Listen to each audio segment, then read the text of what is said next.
seres divinos, sejam muito bem-vindos no canal Mente Alinhadas. Eu sou Eliane Luiz e estamos aqui para dar continuidade nas cartas de Cristo e agora nós vamos iniciar a carta número 2. Espero que essa carta venha tocar o coração de quem estiver ouvindo, esclarecer as dúvidas, abrir o entendimento para que possamos seguir firmes nesse momento de transição, de elevação e de mudança que estamos vivendo nesse momento. Vamos à leitura? Carta número 2. Essa carta é mais do que lida, deve ser ponderada. Eu sou o Cristo. Enquanto atuo desde as mais altas esferas da consciência criativa divina, minha influência envolve o seu mundo. Usando uma metáfora, estou tão distante em consciência do seu mundo quanto o Sol está da Terra. Entretanto, se você me chamar com sinceridade, estarei tão perto quanto for necessário para ajudá-lo. Haverá muitos que não poderão receber essas cartas. Esses ainda não estão prontos para elas. Haverá aqueles que tentarão abafar a sua existência, uma vez que os ensinamentos que contém serão uma ameaça para o seu sustento ou religião. Eles não terão êxito. A oposição apenas reforçará estas cartas. Haverá aqueles que receberão essas cartas com alegria, uma vez que suas almas sabem que mais além das religiões do mundo se encontra a verdade, a realidade da existência. Estes prosperarão e finalmente salvarão o mundo da autodestruição. Agora continuarei minha autobiografia, do ponto onde parei em minha última carta. Meu propósito ao dar a você alguns detalhes biográficos de minha entrada na vida pública como mestre e curador é evidenciar as atitudes e comportamentos da minha juventude, assim como as circunstâncias em que alcancei o meu próprio estado de humanidade espiritualizada. É importante que você possa visualizar como era a Palestina na época em que eu estive na Terra e perceber claramente os conflitos internos que meus ensinamentos despertaram nas pessoas doutrinadas na crença judaica e nos ritos tradicionais. Esses conflitos são o ponto central que incapacitou os evangelistas de registrar com precisão tudo aquilo que tentei ensinar. Nos evangelhos são frequentes as referências às minhas parábolas que descrevem a realidade do reino dos céus ou reino de Deus, seja qual for o termo que o evangelista tenha utilizado. Porém, em nenhum lugar foi feita uma tentativa para aprofundar o sentido das palavras em si, para explorar as figuras de linguagem ou para chegar ao significado espiritual do reino de Deus ou do reino dos céus. À medida que eu falar sobre os verdadeiros sermões que dei às pessoas, à luz das minhas experiências no deserto e do seu próprio conhecimento dos fatos científicos, você será capaz de entender pelo menos um pouco daquilo que tentei ensinar naquele tempo. Uma vez que meu sucesso foi muito limitado, é imperativo que outra tentativa seja feita no começo dessa nova era. Deste milênio, pois, é com a base no meu elevado conhecimento espiritual, privilegiado e iluminado, que será fundada e se desenvolverá a próxima era. Foi e ainda é essencial que um mestre como eu e como outros que existiram, muito sensíveis e totalmente comprometidos mental e emocionalmente com a busca da verdade, da existência, venham à Terra cunhar palavras para descrever para a humanidade aprisionada em palavras aquilo que reside na dimensão criativa universal, em um estado não definido. Se não fosse por tais mestres inspirados, as pessoas da Terra permaneceriam na ignorância a respeito de tudo o que há além da Terra. pronto para ser contado e pessoalmente experimentado e absorvido para promover a futura evolução espiritual. E ainda mais, se diz que a Bíblia é o livro mais amplamente lido no mundo. Na sua forma presente, ela serviu aos seus propósitos. O Novo Testamento, da forma como está, com toda a carga de interpretações errôneas, é um impedimento para a evolução espiritual. Agora é tempo de avançar para uma nova esfera de percepção e compreensão mística. Uma vez que me é impossível descer novamente a um corpo humano para falar ao mundo, além de ter outras dimensões nas quais ensino, treinei uma alma sensível para receber e transcrever. É o melhor que posso fazer para falar pessoalmente com vocês. Espero que você possa receber e aceitar isso. Tudo aquilo que for errôneo será apagado. Esteja certo disso. Os incidentes e as curas relatados nas páginas que seguem não são importantes. Eles aconteceram, mas são contados apenas para que você possa entender o seu verdadeiro significado espiritual. À medida que for lendo, quero que você relacione as condições de 2000 anos atrás com a sua vida e tempo presentes. Quero que você considere a pessoa de Jesus como um ícone do que finalmente pode vir a ser alcançado por todo ser humano que estiver pronto e disposto a converter-se num membro fundador do reino do céu e na terra.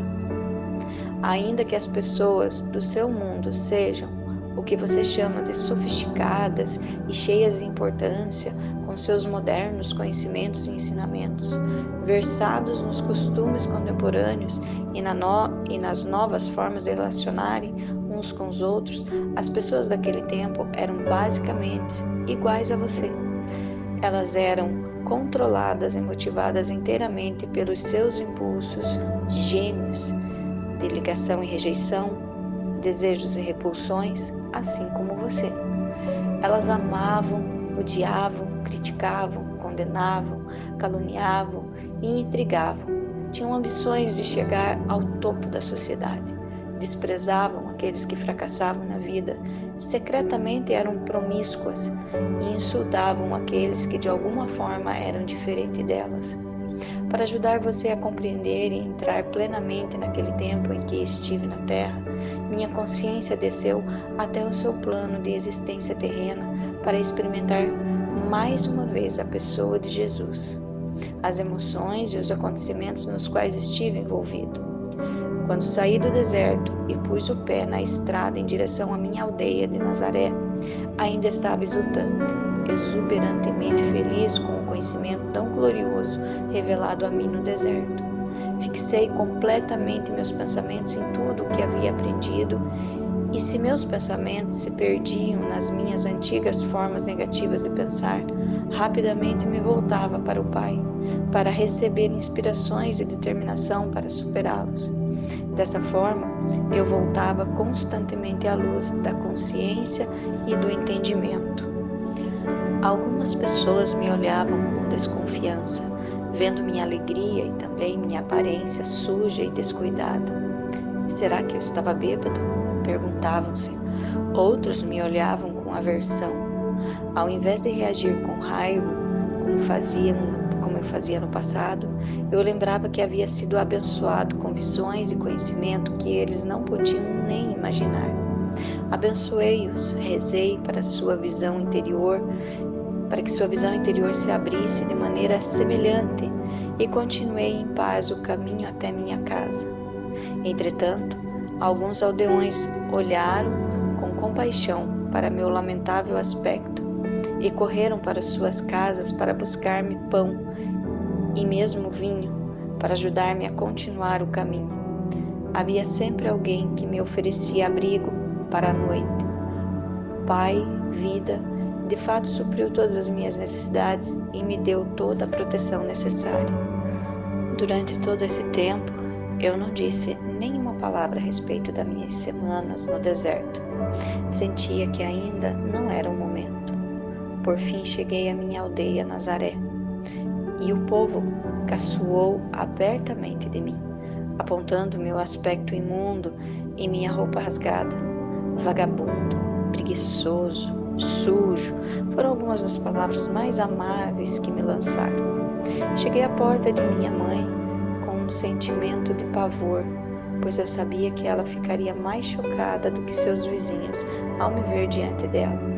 Magro, mostrando os ossos sob a pele, os olhos fundos, as bochechas vazias, a face queimada, os lábios rachados do sol, a barba longa e embaraçada. E a roupa?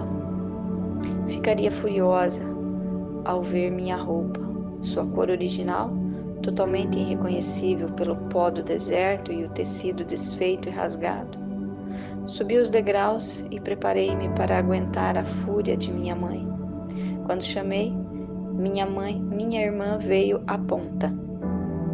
Olhou-me boquiaberta, assustada e com os olhos arregalados, e bateu-me a porta na cara. Ouvi-a correr para os fundos da casa gritando: "Mãe, venha depressa, há um homem velho e sujo na porta." Escutei minha mãe resmungando, irritada para si mesma, enquanto corria para a porta. Abriu-a e de repente ficou paralisada pelo choque. Eu sorri por um momento. Ela olhou-me de cima para baixo, cada vez mais horrorizada ao dar-se conta de que esse homem de terrível aspecto era de fato seu filho rebelde, Jesus. Estendi minha mão para ela, dizendo: "Sei que causo pena a você, mas pode ajudar-me?" Imediatamente sua expressão mudou e, levando-me para dentro, trancou a porta. "Depressa", disse para minha irmã assustada. "Deixe de escândalo e põe água para ferver. Seu irmão está morto de fome. Não importa em que confusão se meteu. Ele é da família, temos que cuidar dele." Suavemente me ajudou a tirar a roupa, inclinou-me sobre um grande recipiente de água e esfregou-me até ficar limpo. Lavou-me, cortou meu cabelo e a barba, e cuidadosamente cobriu as feridas do meu corpo e lábios com uma pomada cicatrizante. Nenhum de nós quebrou o silêncio. Saboreei o amor que ela me demonstrou e tentei demonstrar minha gratidão com uma atitude mais doce e sensível. Depois de vestir-me uma túnica limpa, ela serviu-me uma refeição frugal de pão, leite e mel. Relutante, deu-me vinho para recuperar as forças, embora estivesse claro que ela pensava que era o vinho a grande causa de minha terrível situação. Então conduziu-me até a cama e cobriu-me. Dormi por várias horas e acordei revigorado pela luminosa manhã de sol que se via pela janela. Eu agora estava ansioso para falar com minha mãe e dizer-lhe que eu era de fato um Messias, mas não daquele tipo que imaginava o povo judeu.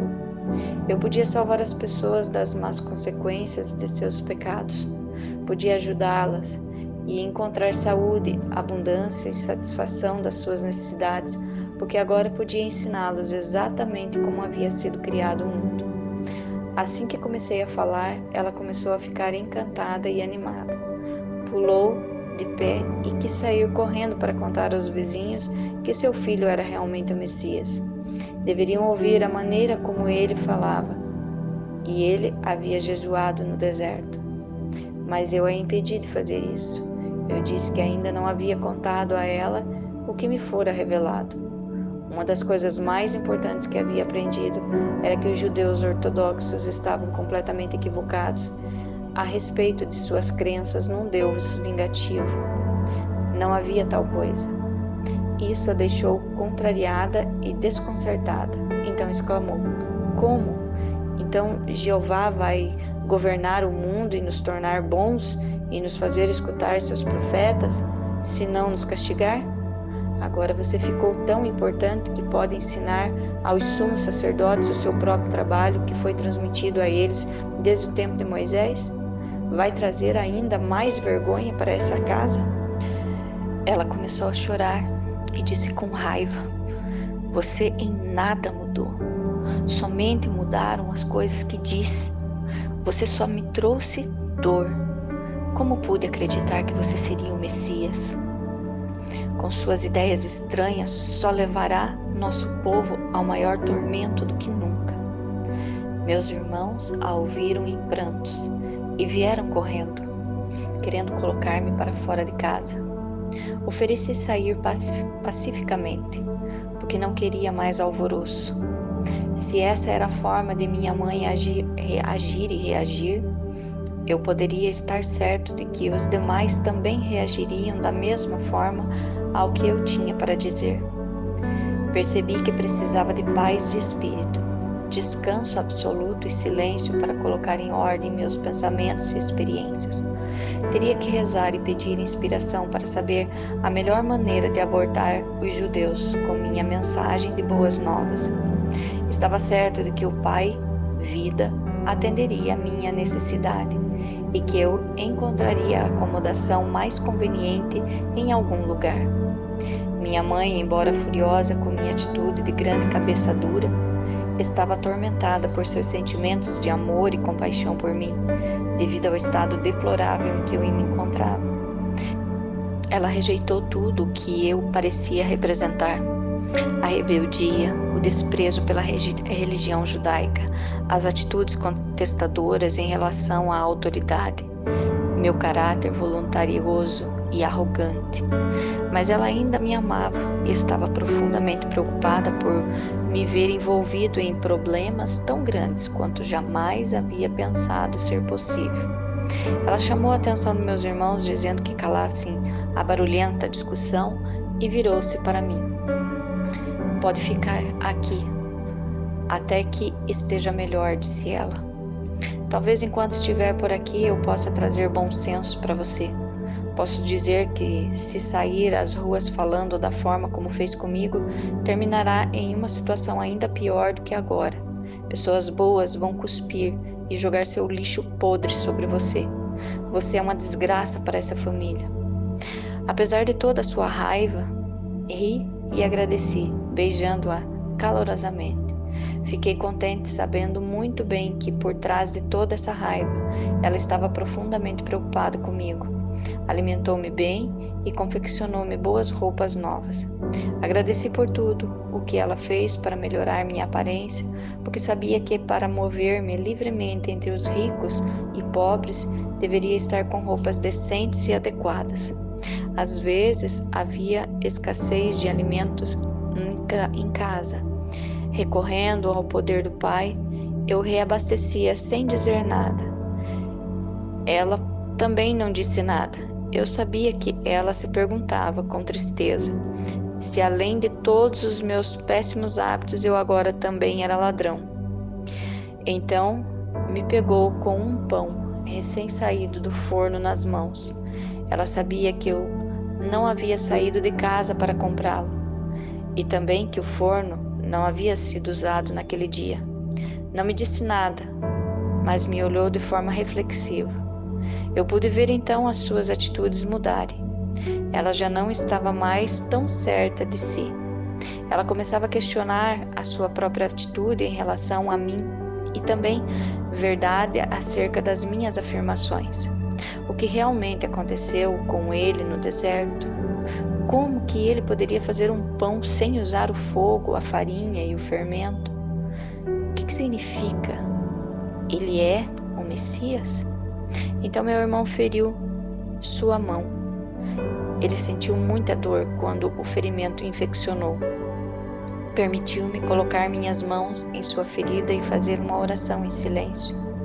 Eu podia ver que ele sentia o fluxo do poder entrando em sua mão, porque ele me olhou de forma estranha. A dor foi embora, disse brevemente. Estava mal-humorada quando se afastou, e eu sabia que, ainda que tivesse sentido alívio da dor, não havia gostado de que eu fosse capaz de ajudá-la. Senti seu ciúme. Minha irmã havia queimado sua mão e outro irmão muitas vezes que se queixava de fortes dores de cabeça. Fui capaz de curar os dois. Meus irmãos começaram a caçoar a respeito dos meus poderes mágicos. Perguntavam-se que mal eu poderia fazer a eles se me irritasse. A tensão em casa aumentou e senti a tristeza da minha mãe, que ansiava pela paz no lar, mas ela viu mudanças em meu comportamento e sentiu-se reconfortada.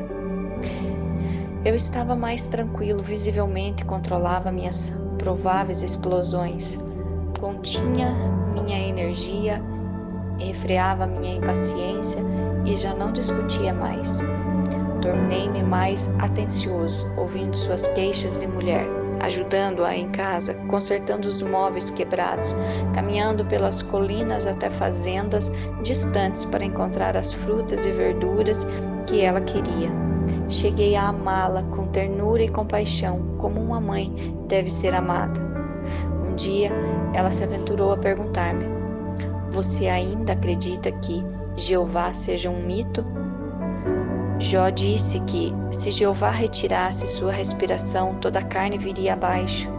Esse é o Jeová que vi, em quem acredito. Ninguém viu Jeová, disse ela com firmeza. Eu vi, aquele que criou todas as coisas. Respondi calmamente. Eu o chamo de Pai, porque Ele é amor perfeito, um amor mais perfeito que de uma mãe. Acrescentei sorrindo para ela. Ele trabalha dentro, através e para toda a sua criação. É o Pai em mim que tem trazido as coisas de que você necessita em casa e que curou meus irmãos e irmãs tão rapidamente. Eu podia ver que ela estava começando a entender um pouco do que eu dizia. É o que é o castigo? Perguntou-me. Não existe castigo. De forma como compreendemos. Nascemos para nos comportarmos da forma como o fazemos. Temos que encontrar uma maneira de superar nossos pensamentos e sentimentos humanos, porque esses nos separam da proteção do Pai e nos trazem as doenças e a miséria. Quando tivermos aprendido a superar o eu, então entraremos no reino dos céus. Minha mãe afastou-se silenciosamente, claramente ponderando sobre o que eu dissera, mas não mais com raiva. Eu sabia que ela estava meditando sobre minhas afirmações e percebi que eu estava colocando de cabeça para baixo o seu seguro e bem conhecido mundo. Ela se sentia perdida e insegura, sem a sua crença num Jeová ameaçador e terrivelmente vingativo. Se a humanidade fosse indisciplinada, perguntava-se no que o mundo iria se tornar se dependesse inteiramente dos homens controlarem as suas maldades e a dos outros. Mesmo os reis e governantes eram malvados em suas ações. Sem Jeová para reinar e castigar os pecadores, onde iríamos parar? Enquanto restabelecia minhas forças, estudei as Escrituras cuidadosamente para que pudesse encontrar-me com os fariseus e escribas de forma confiante. Também era absolutamente necessário que eu soubesse o que havia sido escrito a respeito do Messias, porque estava convencido de que eu era aquele sobre quem os profetas haviam falado. Eu poderia verdadeiramente resgatar, salvar as pessoas da doença, miséria e pobreza, restaurar-lhe a saúde e a prosperidade, ensinando a verdade a respeito do reino dos céus e a realidade do Pai. Quando me senti suficientemente preparado para sair a ensinar e curar, para agradar a minha mãe, concordei em ir num sábado na sinagoga de Nazaré e falar para a congregação. Como era o costume, levantei-me e me foi entregue o livro de Isaías para ler. Escolhi a passagem que profetizava a vinda do Messias que viria libertar o povo judeu de todo tipo de escravidão. O Espírito do Senhor está sobre mim, porque o Senhor me ungiu para pregar as boas novas aos pobres e me enviou para anunciar a libertação aos encarcerados e a recuperação da vista dos cegos, para libertar os oprimidos, para proclamar o ano da graça do Senhor. Então, sentei-me dizendo: hoje vocês veem esta profecia cumprir-se em mim. Isto produziu choque e espanto no rosto dos homens que me olhavam atônitos, mas eu continuei falando, sabendo que o Pai me diria o que falar. As palavras vieram sem hesitação. Falei de minha experiência no deserto e relatei a visão do bebê crescendo até a idade adulta, sendo envolvido inconscientemente em correntes e ataduras mentais, e assim ficando cego e aprisionado na escuridão interior, fechando-se para Deus. Expliquei que, ao fazer isso, eles impunham-se à opressão de conquistadores, escravidão, pobreza e doença, porque Deus é luz. E eu disse: e luz é a substância de todas as coisas visíveis, e luz é o amor que faz todas as coisas para que o homem desfrute delas. Todas as bênçãos de abundância e saúde foram livremente disponibilizadas para aquele que amar a Deus com a mente, o coração e a alma, e que viver estritamente segundo as leis de Deus. Quando terminei, houve um completo silêncio na sinagoga. Senti que a congregação havia experienciado algo estranho, poderoso e que tinha sido elevada a um plano superior do pensamento. Desejei que nada interrompesse a tranquilidade transcendente daquele momento.